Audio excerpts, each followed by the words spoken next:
আসসালামু আলাইকুম। ইজি রান্নাঘরের পক্ষ থেকে সকলকে স্বাগতম। আজকে আমরা নিয়ে এসেছি একটি নতুন রেসিপি। রেসিপিটি হচ্ছে বিকালের স্ন্যাক্স এবং খুবই কম সময়ের মধ্যে আপনারা কিভাবে এই স্ন্যাক্সটি তৈরি করে দিতে পারেন, সেগুলোই আপনাদের সাথে শেয়ার করছি। তো এই স্ন্যাক্সে আমরা ডিম ব্যবহার করেছি, গুঁড়ো দুধ ব্যবহার করেছি, আটা ব্যবহার করেছি। তো সবকিছু মিলিয়ে এখানে যে সকল উপাদান রয়েছে, সবগুলো উপাদানই শরীরের জন্য অত্যন্ত কার্যকরী এবং সবগুলোই কিন্তু শরীরের জন্য প্রয়োজনীয় উপকরণ, যেগুলো শরীরের জন্য খুবই ভালো। তো সেই উপকরণগুলো দিয়েই আমি রেসিপিটি তৈরি করে নিয়েছি। তো চলুন দেখি কী কী উপকরণ আমি ব্যবহার করেছি। তো এই রেসিপিটি করার জন্য সর্বপ্রথম আপনাদের যেটা দরকার হবে সেটা হচ্ছে আটা। আমি এই রেসিপিটি আটা দিয়ে করেছি, আপনারাও আটা দিয়ে করতে পারেন। তো সেক্ষেত্রে শুরুতে আমি নিয়ে নিলাম 2টা ডিম। এই যে আমি ডিমগুলো ফেটিয়ে নিব। এই যে ডিম 2টাকে আমি ভেঙে নিলাম। এখন এই যে ডিম 2টাকে আমি ফেটিয়ে নিচ্ছি। দেখেন, এর মধ্যে দিয়ে দেব আমি হাফ চা চামচ পরিমাণ লবণ, দিয়ে দেব আমি চিনি। চিনিটা আমি সবসময় বলি, আপনারা আসলে আপনাদের মিষ্টি যে পরিমাণ খান তার উপর ডিপেন্ড করবে, সেভাবেই আপনি চিনিটা ব্যবহার করবেন। তো এখানে আমি হাফ কাপ পরিমাণ চিনি দিয়েছি। এখন এই মিক্সচারটাকে ভালোভাবে নেড়ে নিব। দিয়ে দিলাম আমি গুঁড়া দুধ। এখানে আমি 2 চা চামচ পরিমাণ গুঁড়া দুধ ব্যবহার করেছি। গুঁড়া দুধের কারণে এই রেসিপিটায় একটা আলাদা টেস্ট আসবে। তো আপনারা যদি একটু বেশি দিতে চান দিতে পারেন। তো এখানে আমি দিয়ে দিলাম একটু বাটার। এখানে আমি 2 চা চামচ পরিমাণ বাটার ব্যবহার করেছি। তো এখানে কেউ চাইলে তেল ব্যবহার করতে পারেন, ঘি চাইলে ঘি ব্যবহারও করতে পারেন। তো আমার কাছে যেহেতু বাটার ছিল আমি বাটারটা ব্যবহার করলাম। এখন খুব ভালোভাবে মিক্সচার করে নিব। মিক্সচারটা হওয়ার পরে এখন এর মধ্যে আমি দিয়ে দিলাম 1 কাপ পরিমাণ ময়দা। এখন এটাকে খুব ভালোভাবে মেখে নিব। মেখে আমি একটা ডো তৈরি করব। দেখেন আমি হাত দিয়ে মেখে নিচ্ছি। আপনারা ময়দাটা অল্প অল্প করে অ্যাড করতে পারেন। ময়দাটা অল্প অল্প করে অ্যাড করলে অনেকটাই সুবিধা হবে। তো এই যে দেখেন আমার ডোটা অলমোস্ট কমপ্লিট হয়ে আসছে। এই যে আমি ডোটাকে খুব ভালোভাবে মেখে নিয়েছি। এভাবেই আপনারা মেখে নেবেন। আটার কিন্তু অনেক উপকারিতা রয়েছে। ময়দার থেকে কিন্তু আটা ভালো। ডাক্তাররাও কিন্তু অনেক সময় আটা সাজেস্ট করেন যে আপনি ময়দার থেকে আটাটা খেতে পারেন ডায়াবেটিস প্রতিরোধের জন্য। তো ডোগুলোকে আমি 2টা ভাগে ভাগ করে নিয়েছি। একটা ভাগ থেকে আমি এখন একটা রুটির মতো বানাবো। অবশ্যই এটার একটা পরিমাপ থাকবে। এটা কিন্তু অনেক মোটা হবে।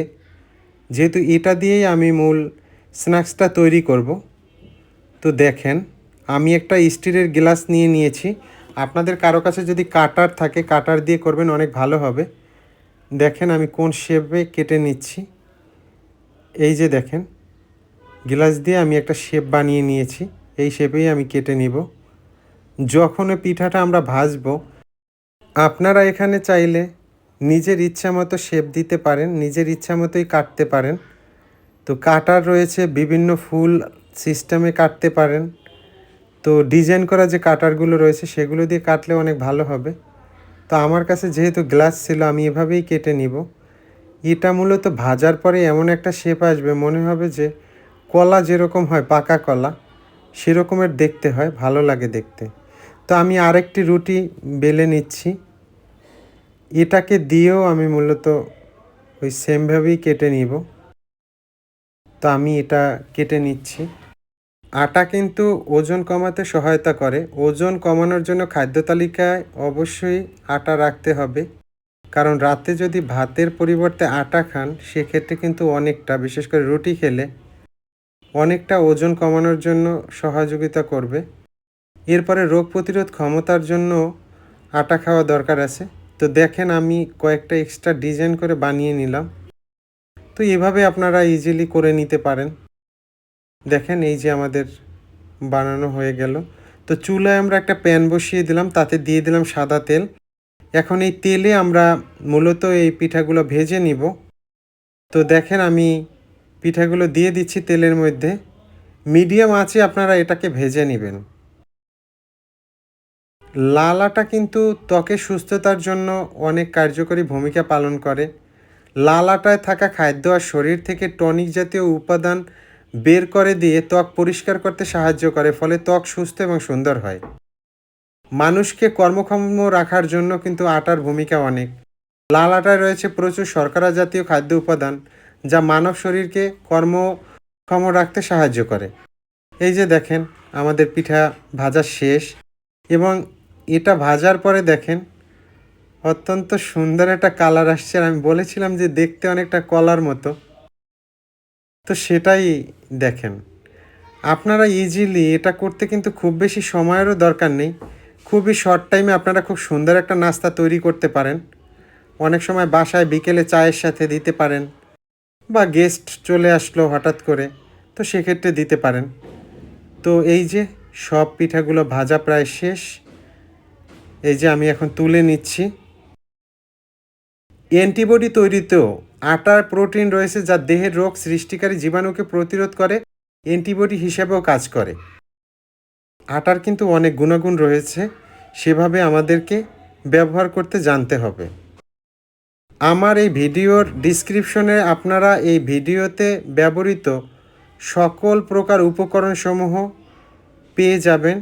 তো কাইন্ডলি আপনারা সেখান থেকে এই রেসিপিগুলো দেখে নেবেন, আর প্রত্যেকটা ভিডিওতেই দেয়া আছে। ধন্যবাদ জানাচ্ছি সকলকে, যারা প্রতিনিয়ত আমাদের সাথে আছেন, ভিডিও দেখেন, কমেন্টস করেন। আপনাদের কাছে অনেক অনেক কৃতজ্ঞ। আপনারা আছেন বলেই আমরা নতুন ভিডিও করার সাহস পাচ্ছি। এছাড়া এরকম নিত্য নৈমিত্তিক রেসিপি করার সাহস পাচ্ছি। তো ধন্যবাদ জানাচ্ছি সকলকে। ভালো থাকবেন, সুস্থ থাকবেন, আপনাদের জন্য শুভকামনা।